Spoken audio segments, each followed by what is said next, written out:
हम थक गए थे, मैं ब्रेक हुई है तो मैंने ना टेक लगा ली और टांग में टांग के बैठ गया। उसने मुझे कहा कि टांग नीचे करो, बड़े गंदे तरीके से पंजाबी में उसने बोला। तूने टांग नीचे नहीं की तुझे मैं बताऊंगा बाद में। पीछे किया है कि पीछे उलटने की ज़रूरत नहीं है। उसने वैसे ही गन निकाली है, उसने सीधा इसकी टांग में एम करके शूट किया है।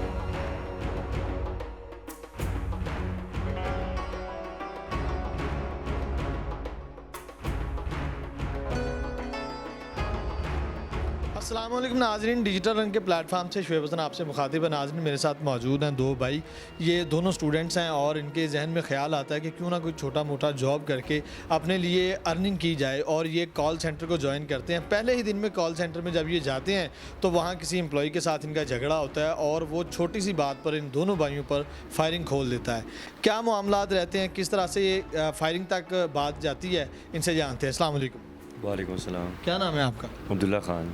और भाई का? अब्दुल्ला यूसुफ। अच्छा अब्दुल्ला, बताइएगा कि जब आपने ज्वाइनिंग की, इंटरव्यू हुआ, सारा कुछ, आप पहले दिन जॉब पर जाते हैं तो ये लड़ाई झगड़ा पहले दिन ही कैसे हो जाता है? सर असल में हम जब पहले दिन गए थे ना वहाँ पे, तो मैं शैडो ट्रेनिंग में उठा दी गया था। तो सर हम 4 घंटे के बैठे हुए थे वहाँ पे। तो मैं नमाज़ की ब्रेक हुई, मैं नमाज़ के लिए चली गई बाहर। वहाँ पे एक लड़का था अली हसन, रोप डालता था बच्चों में, इस तरह का वो लड़का था। तो वो हम थक गए थे तो हमने ना टेक लगा ली और टांग में टांग रख के हम बैठ गए। आप दोनों का ज्वाइनिंग डे सेम था? सेम था। अच्छा, पहले दिन ही आप गए हैं उधर ऑफिस में बैठे हुए हैं और वो आता है लड़का? जी। तो वहाँ पे हम बैठे हुए थे, 4 घंटे के बैठे हुए थे, ठीक है। हम थक गए थे, मैं ब्रेक हुई है तो मैंने ना टेक लगा ली और टांग में टांग के बैठ गया।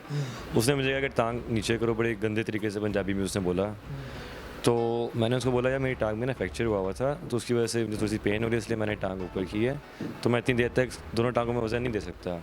तो आगे से बदतमीजी करने लगा कि तूने टांग नीचे नहीं की, तुझे मैं बताऊँगा बाद में। 7 बजे हमारा ऑफ था क्योंकि हमारा पहला दिन था वहाँ पे, और उन बाकी लड़कों की ना, बाकी एम्प्लॉयर्स की ब्रेक थी। तो हम बाहर गए, हम ना 4th फ्लोर में थे, वहाँ पे हम ना शूज़ पहन रहे थे। तो वो बाहर आया, वो कहता है तुम लोगों को मैं छोड़ूंगा नहीं, तुम नीचे आओ तो बताता हूँ मैं। अच्छा, आपको छुट्टी हो गई और बाकी जो वो ब्रेक पे थे? वो बाकी उनका ब्रेक थी। तो सर हमने उसे इग्नोर किया। हमने उसको कहा यार लड़ाई झगड़े का फ़ायदा नहीं, क्योंकि हम भी यहाँ काम करने आए, हमारी रेपुटेशन है फजूल में ख़राब होगी। तुम भी काम करने के लिए अपने काम से काम रखो, हम अपने काम से काम रखेंगे। वो नहीं, उसे जहन में एक ही चीज़ थी कि लड़ना है। खैर सर हम दोनों ने इग्नोर किया उसको, हम नीचे चले गए। हमने रोड क्रॉस की, सामने ही हम शॉप थी एक, वहाँ पे हम कोल्ड ड्रिंक्स पीने गए थे रिफ़्रेशमेंट के लिए। तो वहाँ पे हम जा रहे थे तो वहाँ से नीचे आए ओनर जो था एहसन जट, साथ में अली हसन जो एम्प्लॉयर था, ये दोनों नीचे आए हैं। ये आपका ताकुब करते हुए आए? ताकुब मतलब पीछा करते हुए आ गया? हाँ, वो पीछा करते हुए आए हैं। वो लोग नीचे आए हैं तो उन लोगों ने हमें बुलाया कि इधर आओ। सर हमने रोड क्रॉस की, हम वापस गए उनके पास। हमने कहा, बोला जी सर। तो जो ओनर थे उन्होंने हमें पहले समझा रहे थे कि लड़ाई झगड़ा नहीं करते, ये वो फलाना निमकाना। असल में वो वेट कर रहे थे अब्दुल्ला जट का। मतलब उन्होंने बहाने से आपको रोका हुआ था कि आप जाएँ ना? टाइम वेस्ट कर रहे थे वो। वहाँ पे उन्हें रोका हुआ था उन्होंने में। तो जैसे ही 1 to 5 में आया अब्दुल्ला जट, जिसको जाना जाता है जग्गा जट के नाम से। तो अब्दुल्ला जट आया 1 to 5 में। सर जैसे ही वो बंदा आया, तो जो ओनर था हमारा, जिसका नाम था चौधरी एहसन, वो उसका ना एटीट्यूड चेंज हो गया था। तो आपने उससे पहले आपने ओनर को सारा मामला बताया नहीं कि ये सिर्फ बैठने पे बात हुई है और हमने कुछ भी नहीं कहा? उसको सब कुछ बताया है सर। वो उसका वही था कि टाइम वेस्ट कर रहा था वो पहले हमारा। जैसे ही वो अब्दुल्ला जट आया ना बंदा, तो सर चौधरी ऐसे ने बोला कि तुमने मेरे ऑफिस में बदतमीज़ी की है, तुम्हें मैं अब बता देता हूँ। उसने सर इतनी सी बात बोली है, वहाँ से ये अब्दुल्ला जट ने लड़ाई स्टार्ट कर दी। उसे सर एकदम उसने गन निकाली, उसने फायरिंग करना शुरू कर दी। तो इसमें कहा तो आपको ओनर ने कि मैं आपको बताता हूँ, ये फायरिंग उसने खुद की या उसे ऑर्डर दिया? वो कैसे आपकी लड़ाई में कूदा? अब्दुल्ला जट को पहले उसने फ़ोन करके बुला लिया था।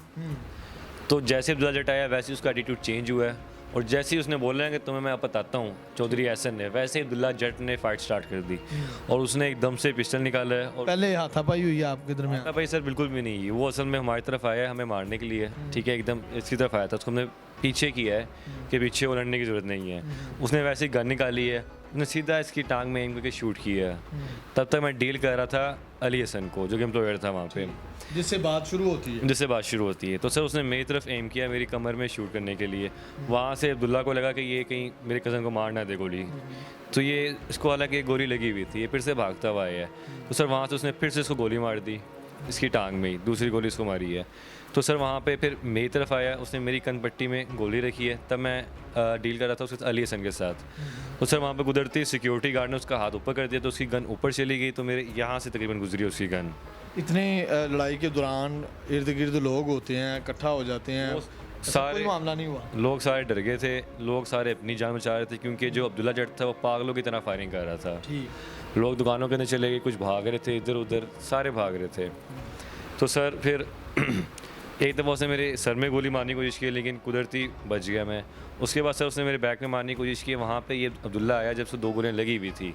ये फिर से आया, इसने मुझे फिर से आके इसने पीछे किया कि अब्दुल्ला भागो यहाँ से, जान का खतरा है। तो सर उसने फिर से मुझे छोड़ के इसकी टांग में फिर से उसने शूट किया, तो उसको 3 गोलियाँ प्रॉपर उसने मारी हैं पूरी टांग में। हम दोनों सर पीछे हो गए वहाँ पे, ये गिर गया था। तो सर अब्दुल्ला जट ने प्रॉपर निशाना किया मेरी तरफ, चेस्ट की तरफ उसने मारने की कोशिश की पूरी।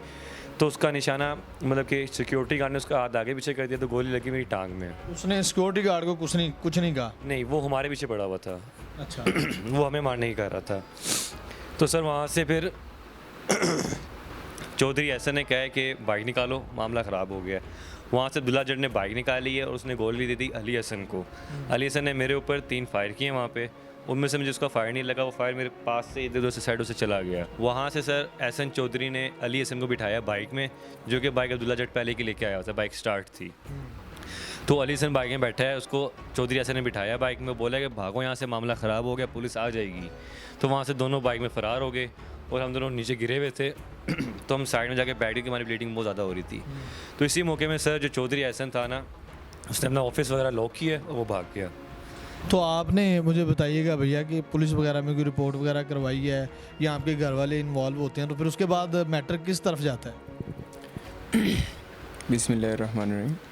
देखिए, पुलिस वालों की जब बात आती है ना, तो एक शरीफ बंदा पुलिस में जब जाता है ना, तो पुलिस वाले उसको घुमा के वापस भेज देते हैं। यही उनका तरीक़ेकार होता है। सर मेरा बड़ा भाई मुझे जब आके देखता है, वो होते हैं गुजरात में, उनकी पोस्टिंग होती है गुजरात में। वो जब आते हैं हॉस्पिटल, वो मुझे इस हालत में देखते हैं, खून में लपटा हुआ। भाई पुलिस स्टेशन वगैरह जाता है, इस तरह रिपोर्ट वगैरह करता है, FIR उनके दर्ज खिलाफ करवाता है।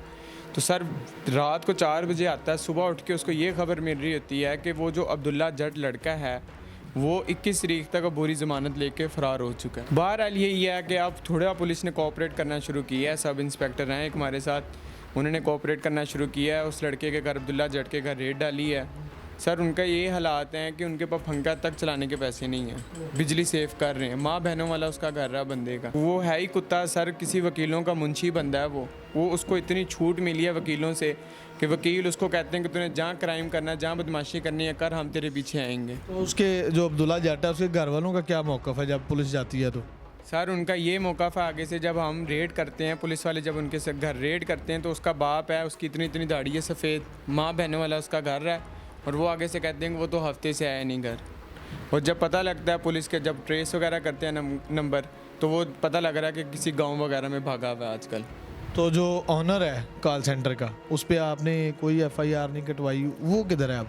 सर उसका भी नाम आया बीच में, उसका भी नाम डाला है FIR में, बयान वगैरह में। और अली हसन था ऑफिस बॉय जो था, उसका भी डाला है। और सर इंशाल्लाह अब आगे कानूनी कार्रवाई होगी, तो इंशाल्लाह अल्लाह की तरफ से है कि तवक्को कि इंसाफ मिलेगा। अभी वो तीनों में से कोई भी नहीं पकड़ा गया? नहीं सर, अभी तीनों में से कोई नहीं पकड़ा गया। आप क्या हुकाम बाला को अपील करना चाहते हैं हमारे चैनल के तवसल से? सर कुरान हमें हुक्म देता है कि बाजू के बदले बाजू, टांग के बदले टांग। सर मेरा तो यही है, कैमरे में अगर वो बंदा देख भी रहा है तो इतना जिगरा रखना था लड़ने से पहले आने से, कि बंदूक ना लेके आता। अगर हाथापाई करनी थी वब करता, बंदूक ले आया था। तो हमें भी सर एक चांस मिलना चाहिए कि मैं उसको अपने सामने खड़ा करके उसके इसी तरह, मैं जिस तरह तकलीफ़ में हूँ उसी तरह उसको बंदूक मारूँ। जी नाज़रीन व सामाइन, आपने सारी गुफ्तगू जो है वो जानी। नाज़रीन, इस्लाम ये ज़रूर कहता है कि कान के बदले कान, हाथ के बदले हाथ, लेकिन इस्लाम ये भी हमें दर्स देता है अगर आप माफ़ कर दें तो ये आपके हक़ में बेहतर है, क्योंकि पॉजिटिविटी को फैलाना चाहिए। लेकिन ऐसे अफराद जो मुआशरे में इंतशार का बायस बनते हैं, इनको कैफ़र किरदार तक पहुँचाना हमारे कानून की ज़िम्मेदारी है, और कानून से अपील है कि ऐसे लोगों को ज़रूर जो है वो इनके इंजाम तक पहुँचाया जाए। अपनी राय से कमेंट सेक्शन में ज़रूर आगाह कीजिएगा। अपने मेज़बान को दीजिए इजाज़त। अल्लाह ने के बाद।